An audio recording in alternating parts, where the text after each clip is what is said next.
বছরের শেষ প্রান্তে অথবা পরবর্তী বছরের প্রথম ভাগে নির্বাচন, ওয়ার্ল্ড ইকোনমিক ফোরামকে ডক্টর ইউনূস। অন্তর্বর্তী সরকার নিরপেক্ষতা বজায় রাখছে না ফখরুল। নির্বাচনের সময় নিরপেক্ষ সরকার দরকার হতে পারে। ফখরুলের বক্তব্য আরেকটি ১-১১ ইঙ্গিত নাহিদ। আতাতকারীরা আওয়ামী লীগের পুনর্বাসন চায় হাসনাত। বেক্সিমকোর ১৬ প্রতিষ্ঠানের বিপরীতে ১২,০০০ কোটি টাকা ঋণ নেওয়া হলেও এদের কোনো অস্তিত্ব নেই, শ্রম উপদেষ্টা।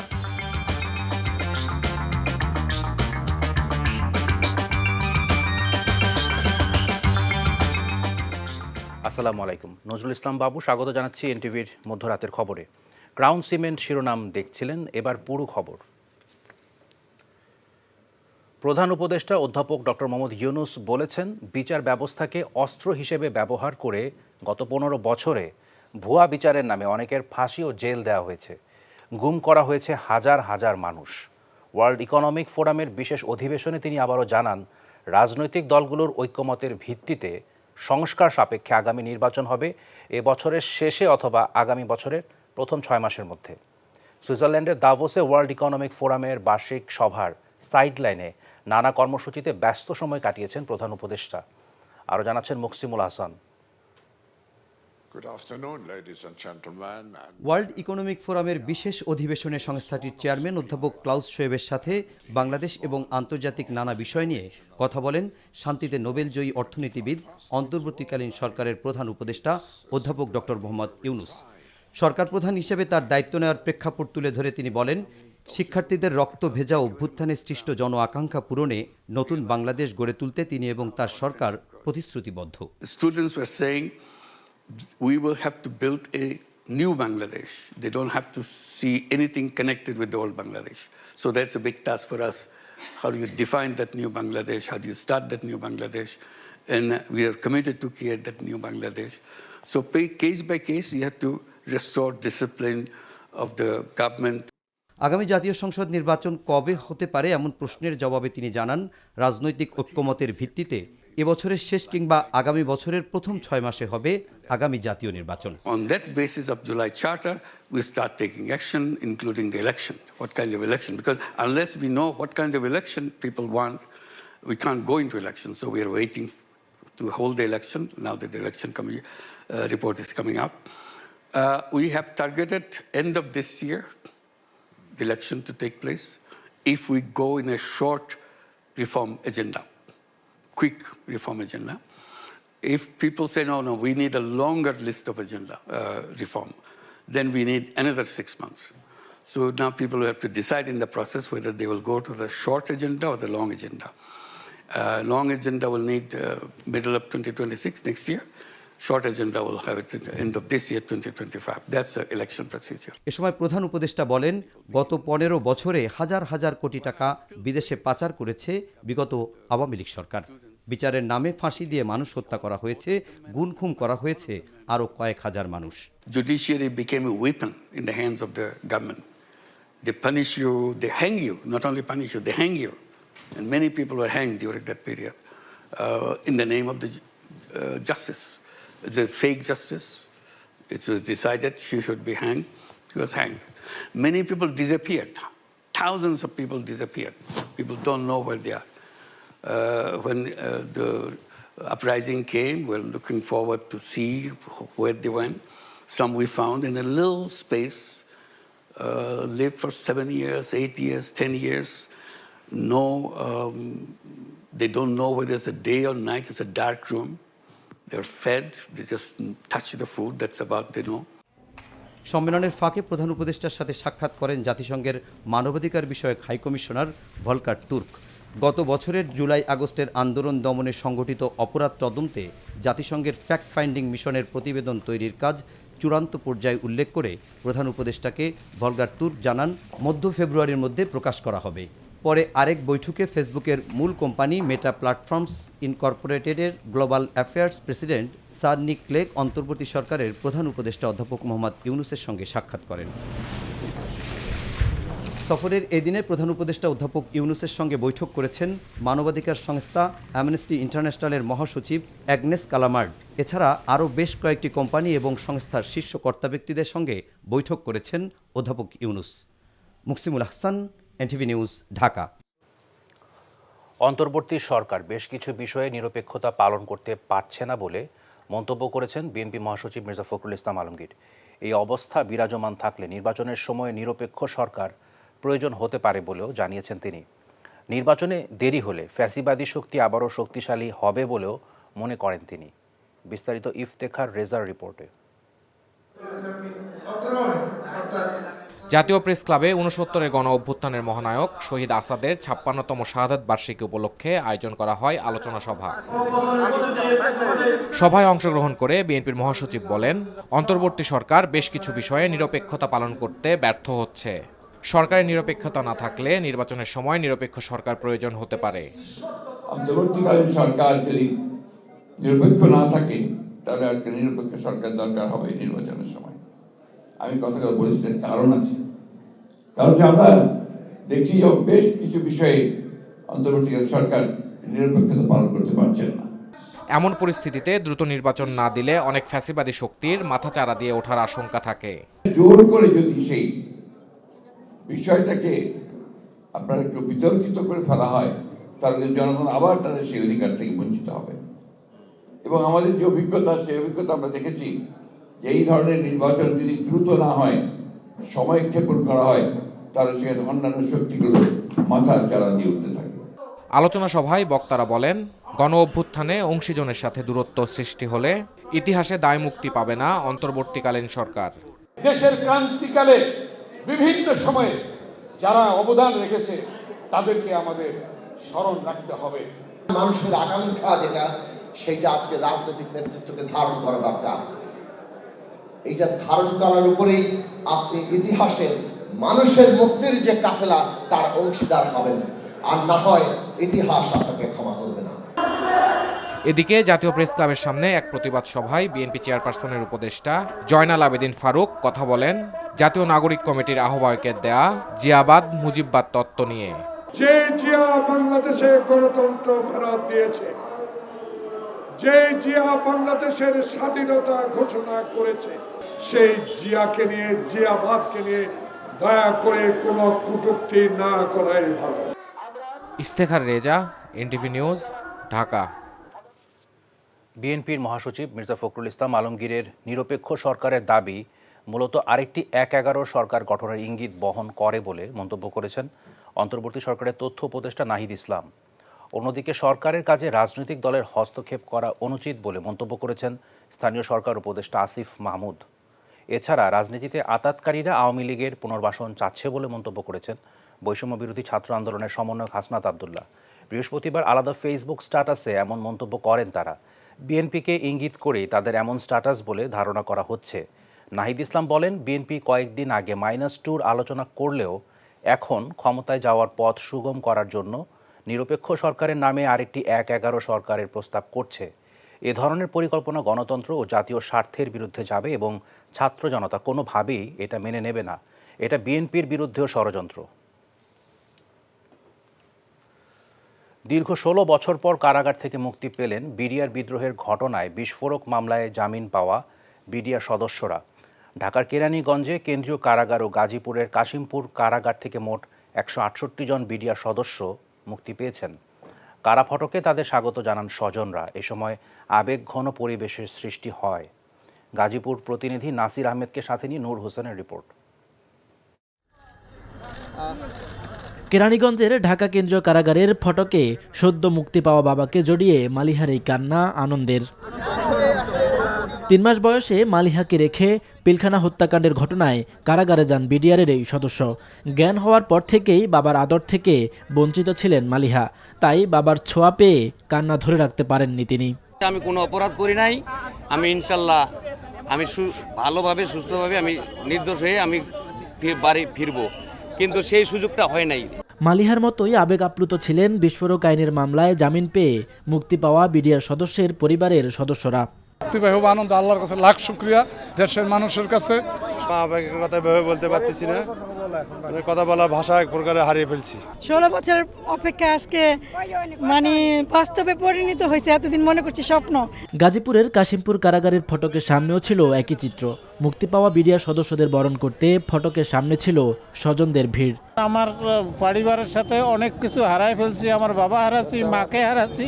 আজ 16 বছর পরে আজকে আমি মুক্তির আলো দেখতে পারলাম। এই অনুভূতি বলে বোঝানোর মতো না। 17 বছর পর আমার বাবা আসতেছে। বাবা থাকার পরও কখনো বাবার আদর কি এটা কখনো পাই নাই। 16 বছর যে অপেক্ষা, সেই অপেক্ষা তো কিভাবে কাটছে সেটা তো বুঝতেই পারেন।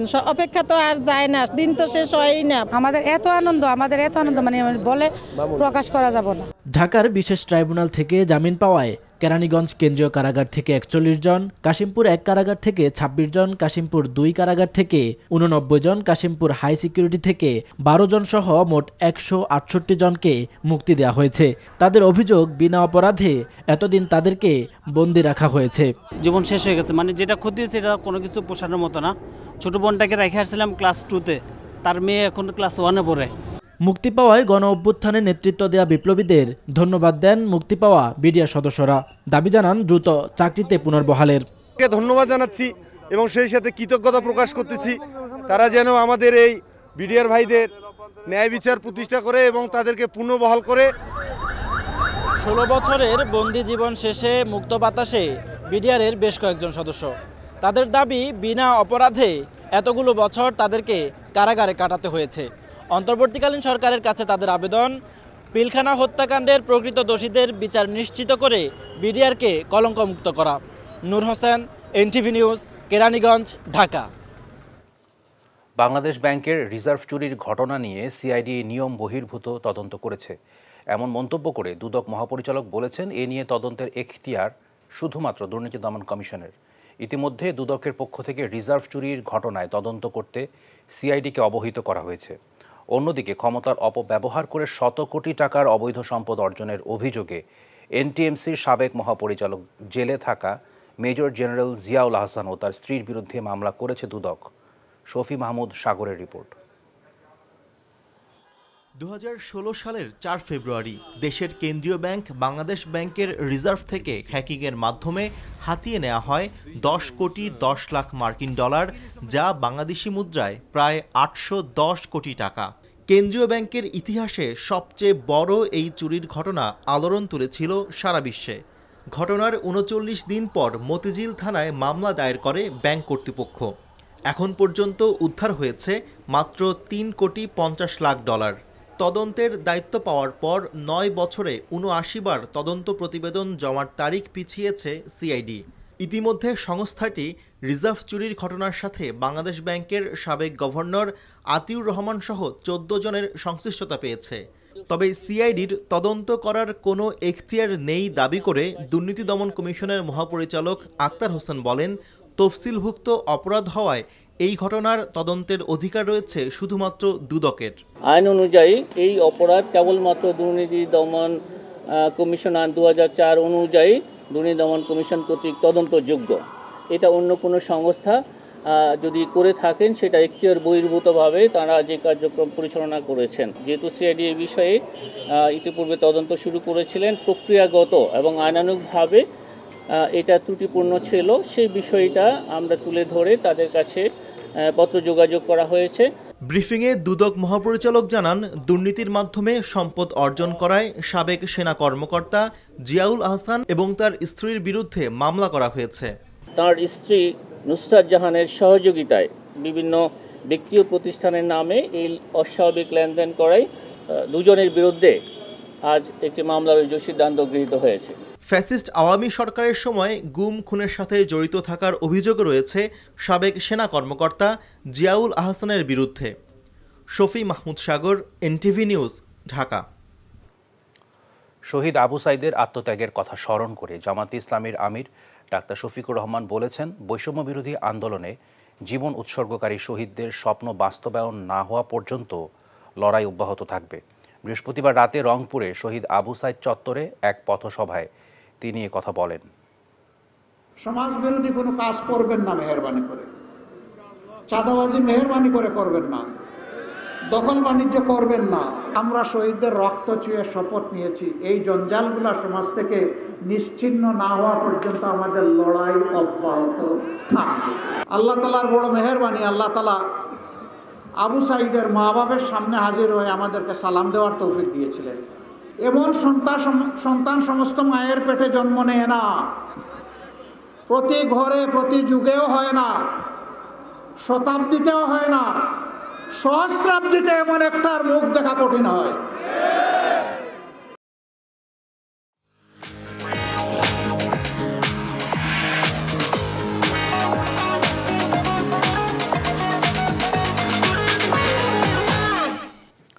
নগদ নিবেদিত অর্থনীতির খবর। কোনো সরকারের পক্ষে বেক্সিমকো ইন্ডাস্ট্রিয়াল পার্কের কর্মীদের দাবি মানা সম্ভব নয় বলে জানিয়েছেন শ্রম ও কর্মসংস্থান উপদেষ্টা এম শাখাওয়াত হোসেন। কর্মীদের ন্যায্য সুবিধা দিতে সরকার অঙ্গীকারবদ্ধ, তবে ভাঙচুরের সাথে জড়িতদের বিরুদ্ধে কঠোর ব্যবস্থা নেবারও হুঁশিয়ারি দেন তিনি। বৃহস্পতিবার বিকেলে সচিবালয়ে আয়োজিত সংবাদ সম্মেলনে এসব বলেন উপদেষ্টা। আর সকালে সংবাদ সম্মেলন করে কারখানা খুলে দিতে সরকারের প্রতি আহ্বান জানিয়েছেন বেক্সিমকো লিমিটেডের কর্মকর্তারা। রিপোর্ট করছেন রোকন উদ্দিন। অন্তর্বর্তী সরকার দায়িত্ব নেবার কিছুদিন পরেই অসন্তোষ শুরু হয় বেশ কিছু তৈরি পোশাক কারখানায়। মাসখানেক ধরে পরিস্থিতি কিছুটা স্বাভাবিক। হঠাৎ করেই বুধবার রাস্তায় নেমে যানবাহন এমনকি কারখানায় ভাঙচুর চালান বেক্সিমকো ইন্ডাস্ট্রিয়াল পার্কের বিভিন্ন কারখানার কর্মীরা।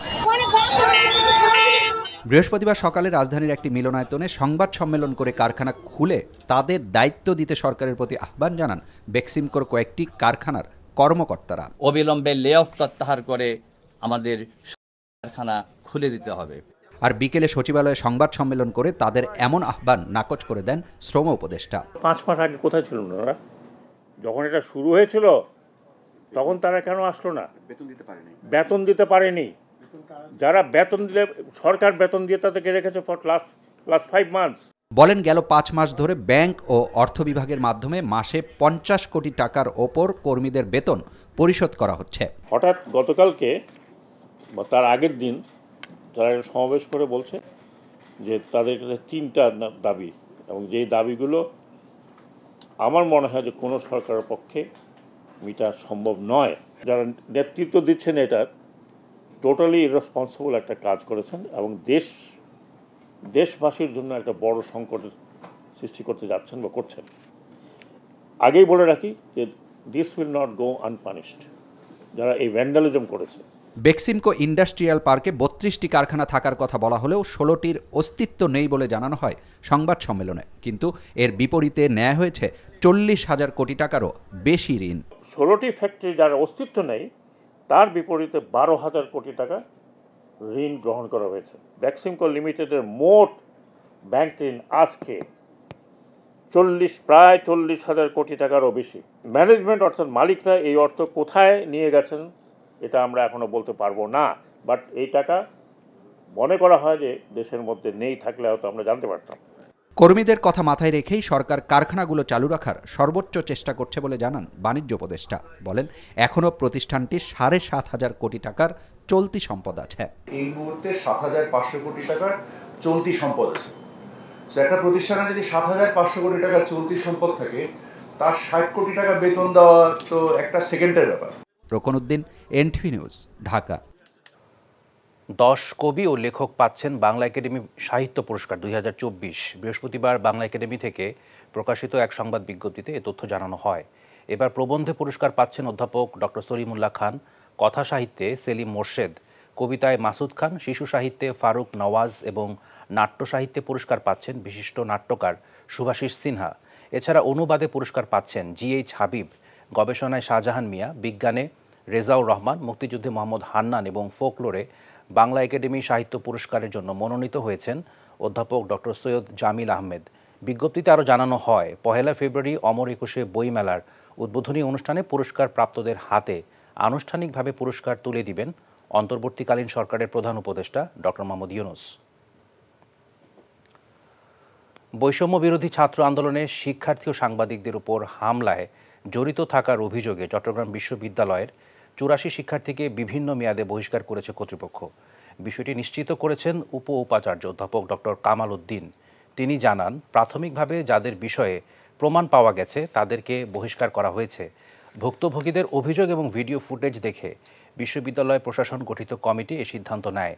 পরবর্তীতে প্রমাণ সাপেক্ষে আরও শিক্ষার্থীদের বহিষ্কার করা হবে। এর আগে বৈষম্য বিরোধী ছাত্র আন্দোলনের সহ সমন্বয়ক খান তালাত মাহমুদ রাফি এবং চট্টগ্রাম বিশ্ববিদ্যালয় সাংবাদিক সমিতির সদস্য শাহ রিয়াজের উপর হামলার ঘটনায় বিশ্ববিদ্যালয় প্রশাসনের কাছে লিখিত অভিযোগ দিয়েছিলেন তারা। প্রবাসের খবর। শহীদ প্রেসিডেন্ট জিয়াউর রহমানকে ধারণ করা গেলে রাজনীতিতে আমূল পরিবর্তন সম্ভব বলে মন্তব্য করেন সৌদি আরব বিএনপির নেতারা। জেদ্দা থেকে মাসুদ সেলিম জানান, বিএনপির প্রতিষ্ঠাতা জিয়াউর রহমানের ৯৮তম জন্মবার্ষিকী উপলক্ষে জেদ্দাস্থ আলফিয়া অঞ্চল শাখা বিএনপি আয়োজিত আলোচনা সভায় কথা বলেন নেতারা। সংগঠনটির ভারপ্রাপ্ত সভাপতি জসিমউদ্দিনের সভাপতিত্বে অনুষ্ঠানে প্রধান অতিথি ছিলেন সৌদি পশ্চিমাঞ্চল যুবদলের সাধারণ সম্পাদক শেখ মোস্তাক আহমেদ। সাধারণ সম্পাদক এমদাদুল ইসলাম সুমনের উপস্থাপনায় প্রধান বক্তা ছিলেন পশ্চিমাঞ্চল যুবদলের সিনিয়র সহসভাপতি মাহমুদুল হাসান।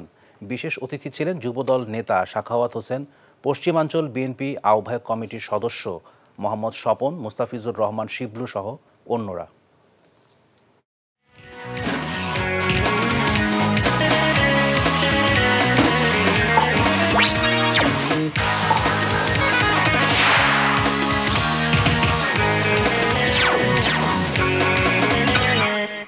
ইস্পাহানি প্রিমিয়াম টি খেলার খবর। লিগ জটিলতা কাটাতে বিসিবি সভাপতির সঙ্গে সাক্ষাৎ করেছেন প্রথম বিভাগের ক্রিকেটাররা। সংকট কাটিয়ে চলতি মাসেই মাঠে গড়াবে খেলা, ক্রিকেটারদের এমন আশ্বাস দিয়েছেন ফারুক আহমেদ। এদিকে বিসিবির গঠনতন্ত্র সংস্কার কমিটি ভেঙে দিতে জাতীয় ক্রীড়া পরিষদের চিঠি দিয়েছে ঢাকার ক্রিকেট সংগঠকরা। মমিনুর রিপনের রিপোর্ট। গত রোববার খেলা শুরু হওয়ার কথা থাকলেও এখনও মাঠে গড়ায়নি প্রথম বিভাগ লিগ। টুর্নামেন্টের জটিলতা কাটাতে বৃহস্পতিবার বোর্ড সভাপতির সঙ্গে সাক্ষাৎ করেন ২০ দলের অধিনায়করা। বিসিবির প্রস্তাবিত গঠনতন্ত্র সংশোধনের সিদ্ধান্ত বাতিল এবং গঠনতন্ত্র সংশোধন কমিটির আহ্বায়ক নাজমুল আবেদিন ফাহিমের পদত্যাগের দাবিতে রোববার থেকে প্রথম বিভাগ লিগ সহ সব ধরনের ক্রিকেট বয়কটের ঘোষণা দেয় ঢাকার ক্লাবগুলো। এই সংকট পার করতে সভাপতির আশ্বাস পেয়েছেন ক্রিকেটাররা।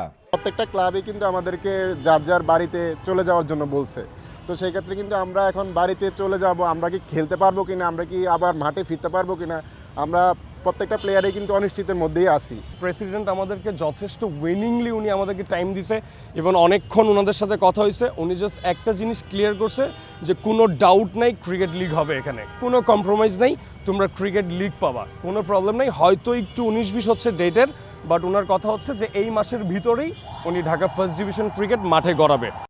এদিকে বিসিবির গঠনতন্ত্র সংস্কার কমিটি ভেঙে দিতে জাতীয় ক্রীড়া পরিষদে চিঠি দিয়েছে ঢাকার ক্রিকেট সংগঠকরা। ৩ কার্যদিবসের মধ্যে নতুন সংস্কার কমিটি গঠনের আহ্বান জানিয়েছেন তারা। বিকেলে ঢাকার মেট্রোপলিটন ক্রিকেট অব অর্গানাইজার্স অ্যাসোসিয়েশনের পক্ষে এই চিঠি প্রেরণ করেন প্রাইম দোলেশ্বর স্পোর্টিং ক্লাবের কর্মকর্তা ও বিসিবির councillor Mohammad Abul Bashar. Mominur Ripon, NTV news, Dhaka.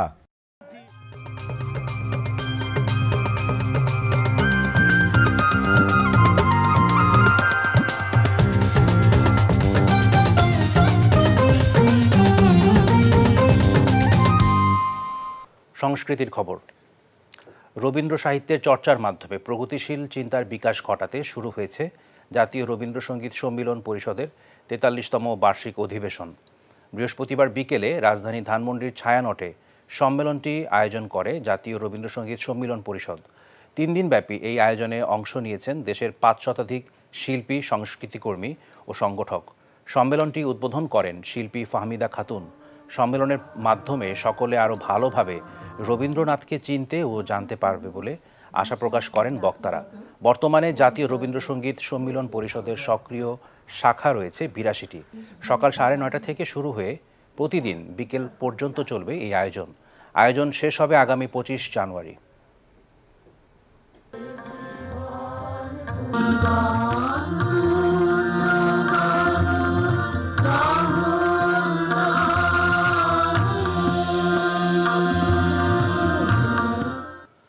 খবর শেষ করছি, যাবার আগে ক্রাউন সিমেন্ট শিরোনামগুলো আরেকবার। বছরের শেষ প্রান্তে অথবা পরবর্তী বছরের প্রথম ভাগে নির্বাচন, ওয়ার্ল্ড ইকোনমিক ফোরামকে ডক্টর ইউনূস। অন্তর্বর্তী সরকার নিরপেক্ষতা বজায় রাখছে না ফখরুল, নির্বাচনের সময় নিরপেক্ষ সরকার দরকার হতে পারে। ফখরুলের বক্তব্য আরেকটি ১-১১-র ইঙ্গিত, নাহিদ। আতাতকারীরা আওয়ামী লীগের পুনর্বাসন চায় হাসনাত। বেক্সিমকোর 16 প্রতিষ্ঠানের বিপরীতে 12,000 কোটি টাকা ঋণ নেওয়া হলেও এদের কোনো অস্তিত্ব নেই শ্রম উপদেষ্টা। এই ছিল মধ্যরাতের খবরে। এই খবরের ভিডিও সহ আপডেট জানতে ভিজিট করুন এনটিভি অনলাইন www.ntvbd.com। এছাড়াও এনটিভির জনপ্রিয় সব অনুষ্ঠান ও খবরের আপডেট জানতে ভিজিট করুন আমাদের ইউটিউব ও ভেরিফাইড ফেসবুক পেজ। সকাল 7:30টায় সকালের খবর দেখার আমন্ত্রণ রইল। ধন্যবাদ সবাইকে।